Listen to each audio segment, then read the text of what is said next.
Noong pa, sinasabi ko kay Manny, takot ako kay Marquez. Kung pwede, nang huling-huling kalabanin mo. Huling-huli sa career niya? Sa career niya, kung sa mga big time na boxer, kung sino man ang mga nandyan. Una-una ako sa kanya ba't ka kakandalabang kay Marquez sa ngayon? Ha? Ikaw, sino kalaban mo, kikita ka. Mababayaran ka. Takot ako dyan kay Marquez dahil masyadong counter-puncher. Pero tingin niyo, sir, yung after 4 years, yung nilaban nila, meron pa rin skills si Marquez para manalo. Pero, kung meron skill si Marquez, kung sakali mawalan skill na si Marquez, si Manny, umiidad na rin. Halos pareho na rin sila. Saka si Manny, masyadong nagpapabaya ka sa tawan. Yun ang naalala ko. Tagulan laban si Manny. Oo. Pupuyat. Sa gap. Dahil yung gap tumawag din. Narinig ko, umiinom pa ngayon. Hindi ako takot. Baka mamaya, hindi na siya bata katulad ng araw. Baka mamaya, yung katawan niya, hindi na makuha yung katawan niya ng araw. Dahil sa pagpupuyat niya. Kaya, siguro, mas edad yung Marquez, pero sa tingin ko, palagay ko, lukulukong Marquez na yun, talaga nung araw pa, nag-i-ensayo na. Dahil alam niya, oras na tinado niya si Manny, siya ang hero ng Mexico. Nung sir, kasi na-interview namin si Bob Aro. Nanood siya sa wildcard gym.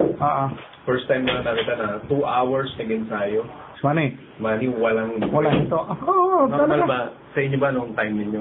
Gano'n si Manny. Ako pumipigil siya sa loko niyan Bisiklet tumakbo sa track and field. Pag tumatakbo kami, pag lumalaban, tapos pinatatakbo sa mga nakikita ko pag nasa track and field, lalo na sa Palawan. 8 rounders lang siya noon O doon, ilang ikot lang sa track and field, humihinto mahaba resistensya ni Manny. Pag na-kondisyon talaga. Pero pag kondisyon talaga si Manny, kondisyon ni Manny, kamukha ng kondisyon niya ang laban, una kay Barrera, yun ang gusto kong kondisyon niya. Pag gano'n ang kondisyon ni Manny, palagay ko, matagal na kay Marquez ang 6. Yan. Kung gano'ng klaseng din. Kung gano'n ang kondisyon ni Manny. Tingin ko, 6, pinakamatagal na kay Marquez. Tama si Moy, minsan, baka mamaya makuha sa isa yan Kung gano'n ang kondisyon, Yung last fight niya, may mga nabasa ako sa kay Barrera. Mayroong mga experts na sinasabi na kung naging masigasig daw si Barrera, baka may panalo siya. May panalo. Doon sa laban na yun. Kasi, napanood ko yun minsan nakakita ko, tingin ko, hindi kamukha ni Manny iba Kamukha ni Manny nung araw, pag tumama, tuloy, hindi kayo hihintuin. Pero yung huli kay Barrera, tumatama siya, humihinto pa Tumatama siya, tapos mga 1-2 suntok, hihinto. Nung araw, hindi gano'n si Manny. Pero, yung for him na mag-ensayo kasi di ba, ang naging issue sa kanya nun, kulang sa ensayo dito. Pero for him na magpunta ron 2 months before.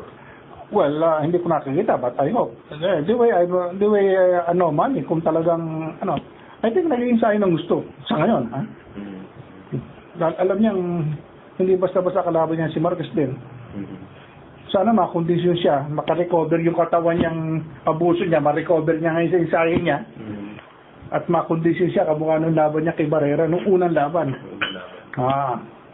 Pero si Marquez at 34, sabi nga nila sila Barrera, sila Morales, old 30, pero si Marquez hindi bugbog. Paano counter-puncher, hindi nagsasaktan mabuti loko na yun.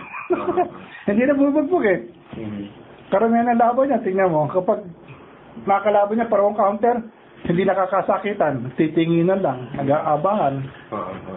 Kaya hindi na bubugbog, hindi kamukha ni Barrera at ni Morales. Yung laban lang ni Barrera at Morales, tingnan mo, parang bugbugan.